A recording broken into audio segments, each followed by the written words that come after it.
Agriculture plays an integral role in a country's development. However, in our part of the world, it has seen a lot of challenges when it comes to labor force. Interestingly, there has been a massive turnover as agriculture has become more easy and efficient with technology these days. On today's episode, we are interviewing one of the experts in the Agritech space to see and understand how the journey has been so far. But before that, let's go for tech news.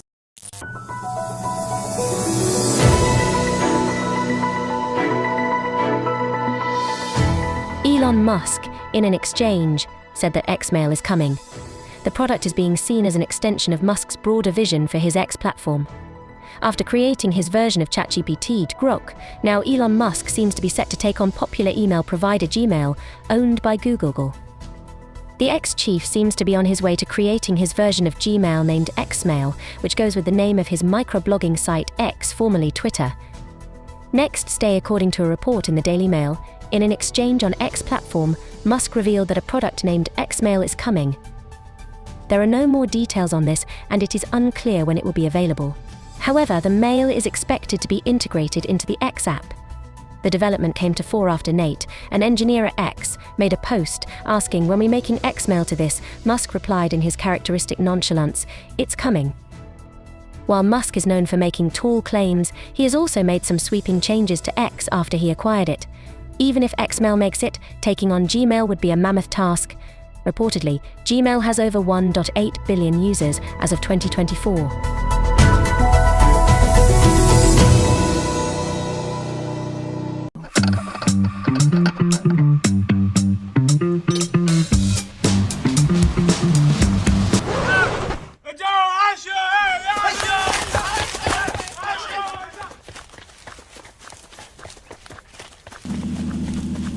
Namasa, all is very quiet. I was a job to have to do a job. The job, me can't smoke now. Walk off a bucket. Oh, Massa Pa.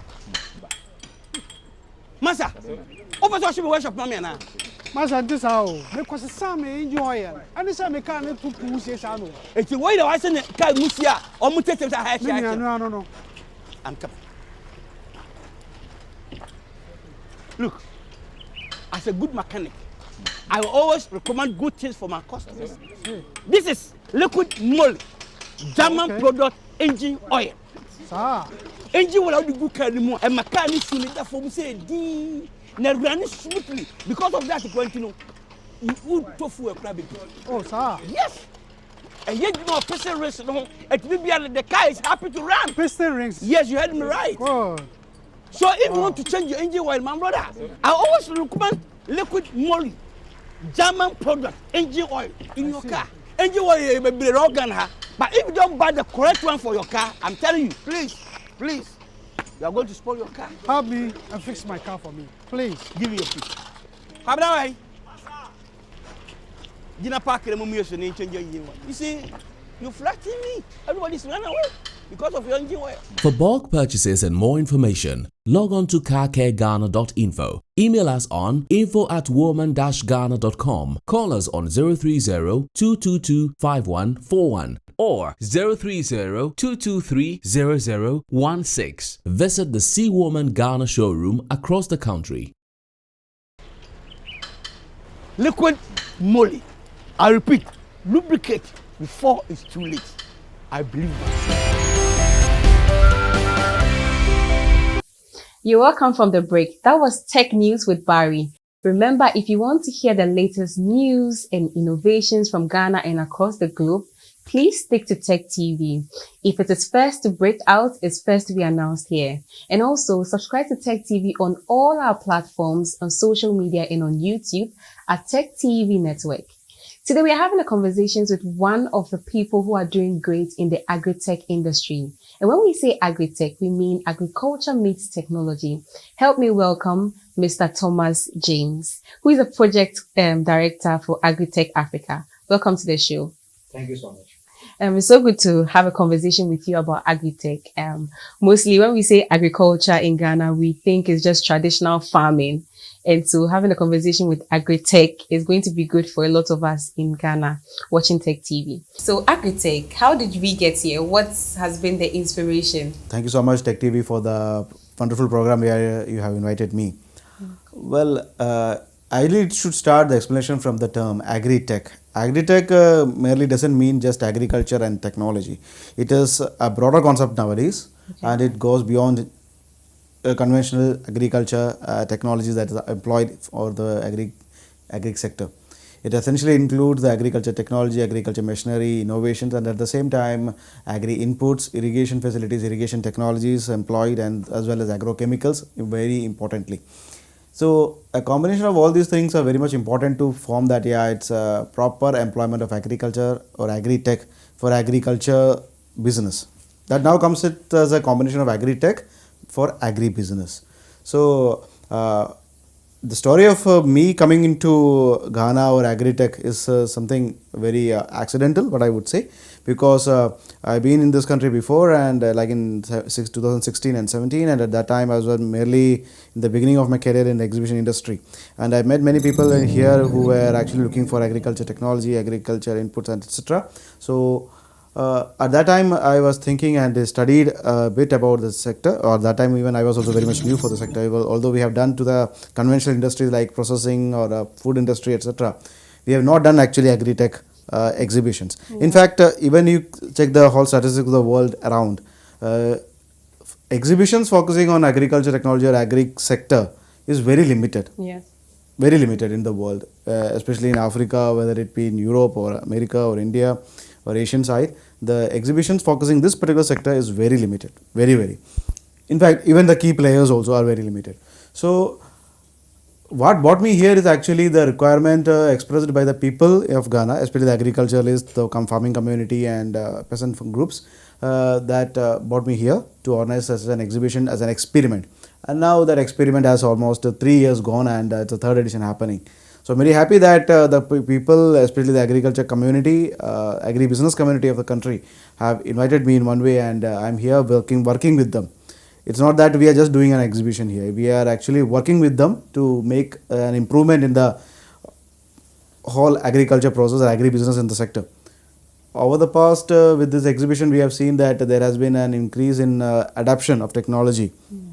Not only technology but other agrics also as well. So we are very happy to be here with Agritech, and we are still looking at that. It's believing that we are still growing.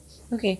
One thing I like is the fact that it's not something that you thought you were going to do was accidental. So you came here, you saw an opportunity, and then you took the initiative. But when you look at the whole agriculture sector in Ghana, you mentioned that it has helped you to improve and people are actually appreciating technology. But before that, what was the state and what is it now? See, Agritech, what we are doing is basically an exhibition. It is a concept wherein we are introducing technologies, inputs, and many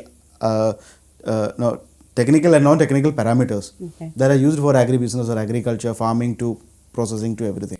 So here there was an opportunity, as you mentioned, to introduce the technologies, because people actually used to travel to China or other countries or even to India just to understand what are the products and to source it. So what we have done is the reverse of it. We are bringing the people from these countries of zones of suppliers to Ghana so that the people can easily come and view it, understand it, adapt it. So over the span, it is not that I have just seen the opportunity and we have started the next day. It took us roughly about 2 years to conceive this project and then start it here. And in between that, again, we can add 2 more years because the COVID also came in between. So, which was supposed to start in 2019, started in 2022. Because of COVID. Because of the COVID. So, throughout the time, what I feel personally is that the support and the support as well as the demand side of the community in Ghana has been stable and growing. Okay. So that's why we have been able to reinstate the exhibition. And in fact, the first edition when we did it in 2022, it was almost a near to impossible situation because the COVID has not taken a retreat from the world. Yeah. In some places, it was even at the epitome as well.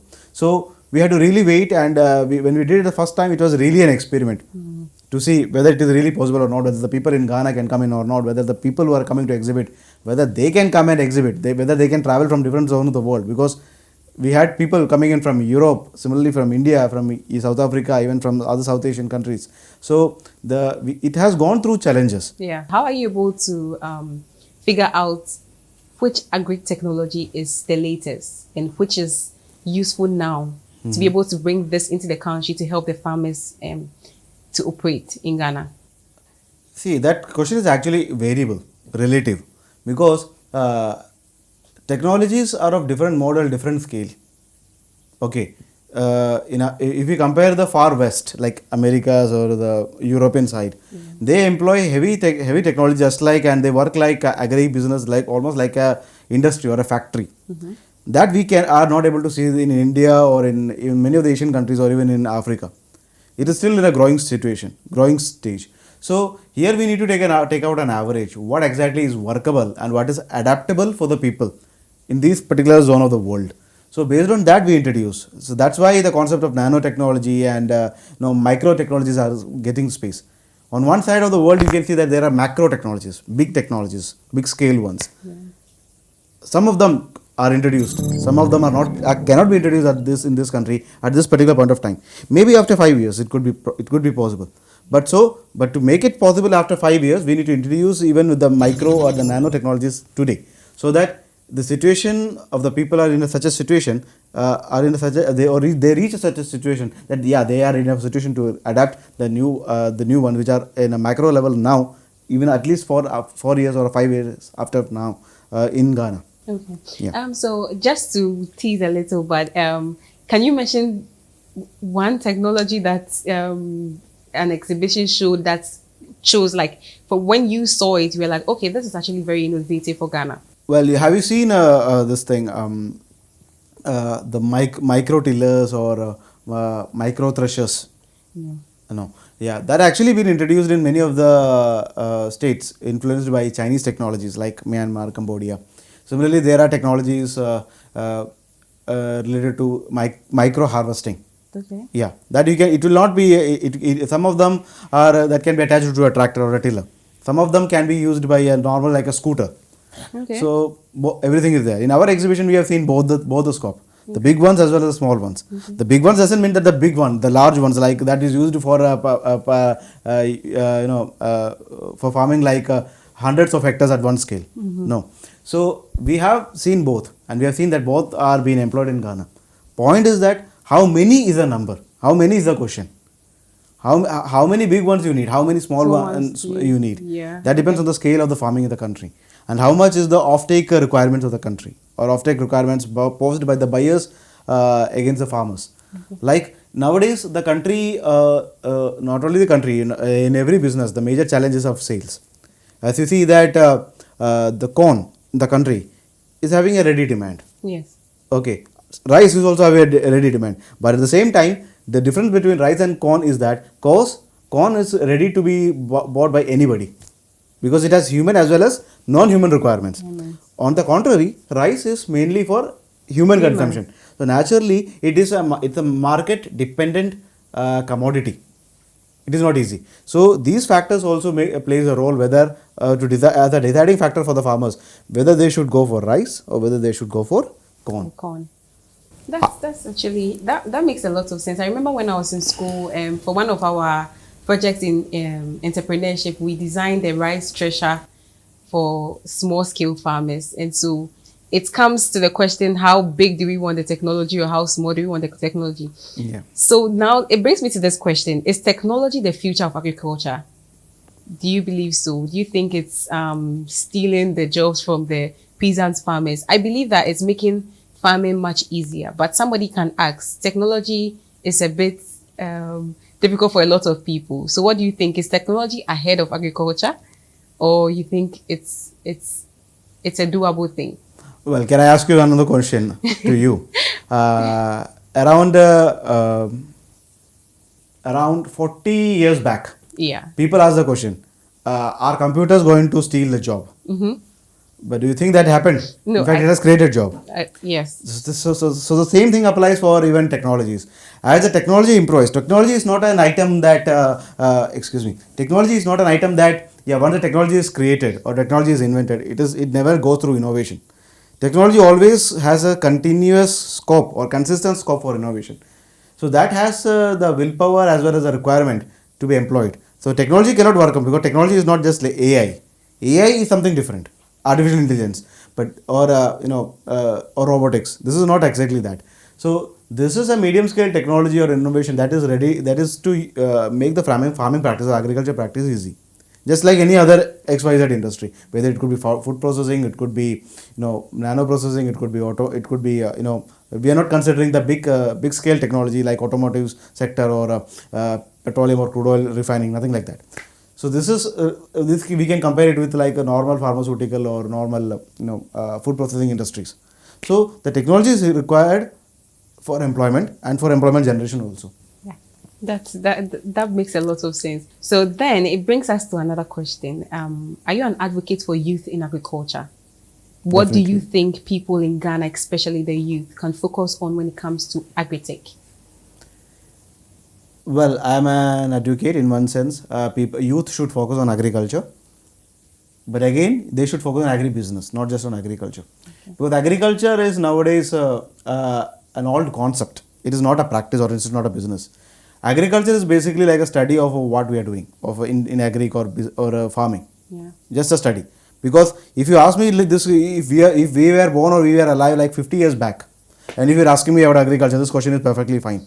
But now this question or agriculture word has less of or declining relevance, because agriculture is more like a study nowadays, okay. and it is more should be like agribusiness. Yeah. You see, in America or the West African zone or many of the far eastern side of the world, this is practiced more like a business, not just like a normal peasantry farming that you are farming and still you are hungry. Farmer suicides are happening in many countries in the world, including in India, in Africa, especially in the underdeveloped or developing countries. The reason for why is that there are two reasons. One, the government is not looking at this as an agribusiness, and the people who are practicing agriculture, they are also not perceiving it as agribusiness. But on the contrary, in the far west or the far east, developed countries or highly developing countries, they view it more as a business, and they perceive it as a business actually, as an industry, as a hardcore profession. Yeah. So this is high time that the people across the globe, not just limited to Africa or Ghana, but of course across the globe, including India, my state, they should consider more as a business, as an industry, as a hardcore profession for themselves. They should be ready to view different angles of it. One is the farming, one side of it, or we can say that we can divide the entire process into four. One is farming. Number two is employment of agriculture. Number three, understanding the demand, and number four, understanding the buyers, who are the consumers. And for all these things, you should understand, okay, what is the right price for your product, and what should be the right price you should pay for your input requirements. I was going to tell you to give an advice to the youth when it comes to agriculture, technology, and business, but I think you've broken it down awesome. Thank you so much, Mr. Thomas. This was an insightful conversation. And if you haven't learned a thing or two, please head to Google and do all your research on agriculture, because I'm going to do that too. And who knows, we might pick up an idea across the globe and in Ghana of the innovations that's happening in the world of agritech, agriculture, and agribusiness. Very important. And do well to come for the event on the 19th of March. There'll be a lot of exhibitions from the agritech world, and you wouldn't want to miss it. Before we go for a commercial break, we are going to have the Auto Tech segment. And also, please stay tuned to Tech TV. And remember, Tech TV is proudly brought to you by Liquid Moly. Liquid Moly is a German company which offers a wide range of high-quality motor oils, additives, and products for maintenance and car care. Liquid Moly oils are fully synthetic and tailored to each vehicle. For bulk purchases and more information, kindly visit carcareghana.info. We'll be right back, and remember, my name is Zuleiha Dopia Abdullah.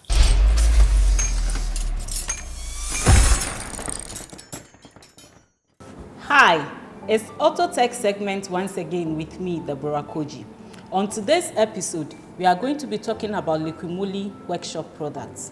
For our workshops and professionals, we have the Liquid Moly Pro Line products, which also includes the additive, but this time the Pro Line version, which has higher concentrations and volume and are meant solely for professional use.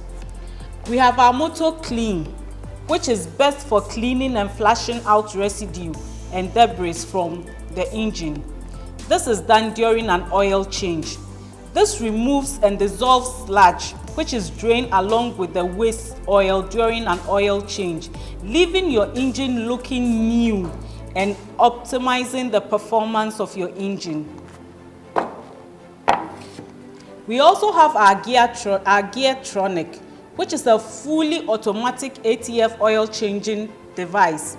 This is specially designed for professional replacement of ATF fluids. For our car workshop, this is the best product for you if you don't want any problems with your oil transmission change. As usual, always remember to lubricate before it's too late. Keep watching Tech TV. My name is Deborah Koji. We'll be right back.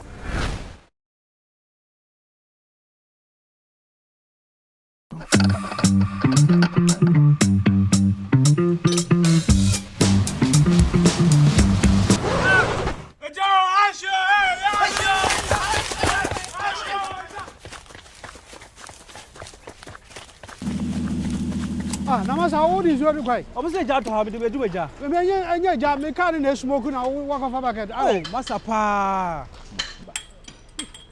Masa. Open to ship workshop na me na.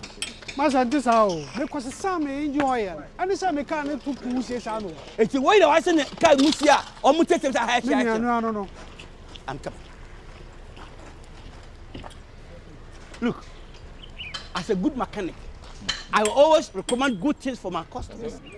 This is liquid moly, German product engine oil. Sir. Engine will only good car anymore, and my car needs to need that for me say D. Now running smoothly. Because of that, you know, you would tofu a crab. Oh, sir. Yes. And yet you know piston rings, it will be the car is happy to run. Piston rings. Yes, you heard me right. Good. So if you want to change your engine oil, my brother, I always recommend liquid moly, German product engine oil in your car. Engine oil may be organ, but if you don't buy the correct one for your car, I'm telling you, please, you are going to spoil your car. Help me and fix my car for me, please. Give me your key. Come that way.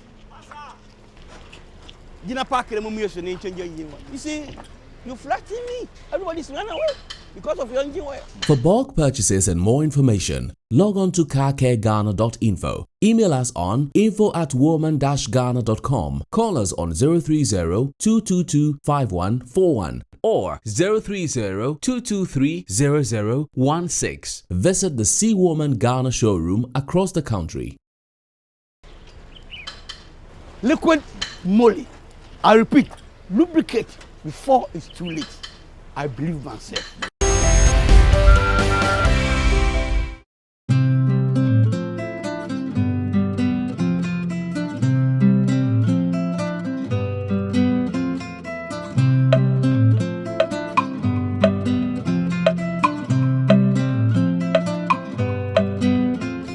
My name is Joseph Kolitete from Prom.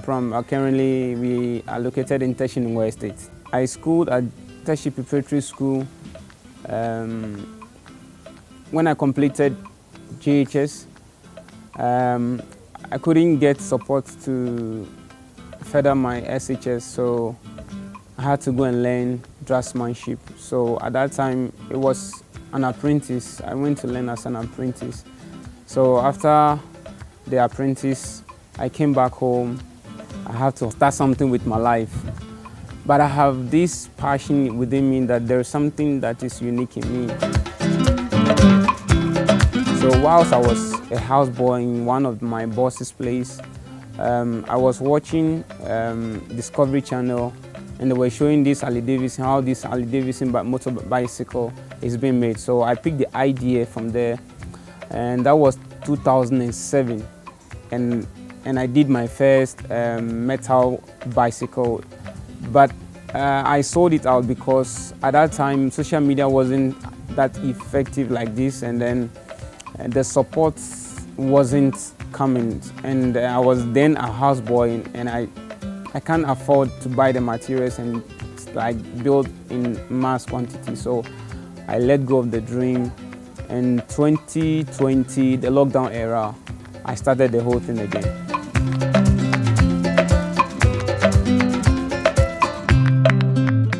Siki Bikes, what inspired me is I'm a believer, I believe in God, and I took the inspiration from Matthew chapter 6 verse 33, that says that we should seek first the kingdom of God and His righteousness. So that is where I took the name from Siki Bikes. Technology now is everything. You can't do away with technology. The bicycle that I build is in line with technology. And now, if you look at the whole thing now, bicycles, some are moving into electric bicycles. And that is the dream I have, to also go into electric bicycles.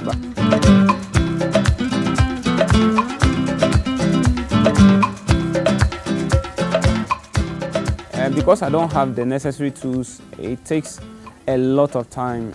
It can take almost 2 weeks to build one bike, because I don't have the necessary tools. And the place I even work, after some, when it's going to rain, I have to pack everything inside again. So it's very stressful. And building bikes like that, you need time, you need space to do all that you are doing. So it takes about 2 to 3 weeks to build one bike.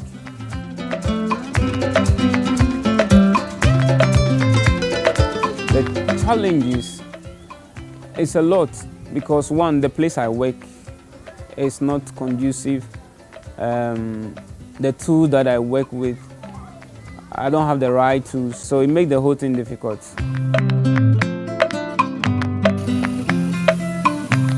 I want to move ahead with what I'm doing. I just don't want to build only wood bikes. I want to build quality and other bicycles that you can see in the Western world.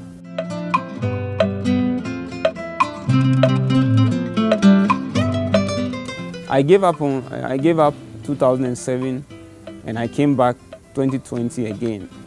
Though the tax is not that easy, especially when you have a family and you are comparing your family to your passion.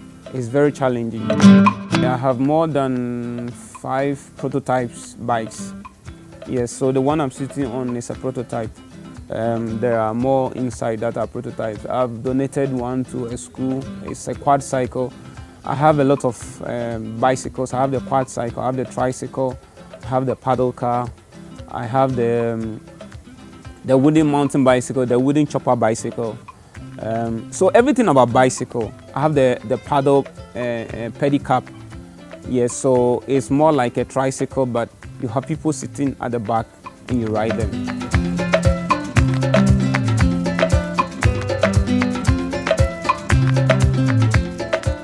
I believe that